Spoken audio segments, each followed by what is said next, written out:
صلی اللہ علیہ وسلم، حضور صلی اللہ علیہ وسلم جتنی چیزیں لے کر آئے ہیں یہ ہماری پوری زندگی میں مکمل طریقے پر داخل ہو جائے وہ دیندار بنتا ہے۔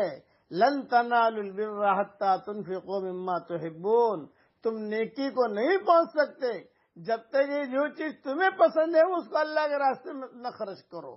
یہ بڑی لمبی تفصیلیں ہیں جو پہلے میں بیان کر چکا ہوں۔ نمازوں کا بھی اہتمام کرنا ہے اور دیندار بننے کی دعائیں بھی کرنی ہے۔ اللہ تعالی ہم سب کو نیک بھی بنائے اور دیندار بھی بنائے اور نمازی بھی بنائے، اور قیامت تک کہ ہماری آنے والی نسلوں میں سے بھی اللہ تعالیٰ نماز کو نہ چھینے۔ یہ ہے، اگر کسی سے نماز چھین گئی ساری خیریں ختم ہو گئی، اس کے گھر میں سے ختم ہو گئے، وہ تباہ ہو گیا۔ جس سے اللہ محبت کرتا ہے اسے قرآن پڑھنے کی توفیق دیتا ہے اور سجدہ کرنے کی توفیق دیتا ہے۔ بس اس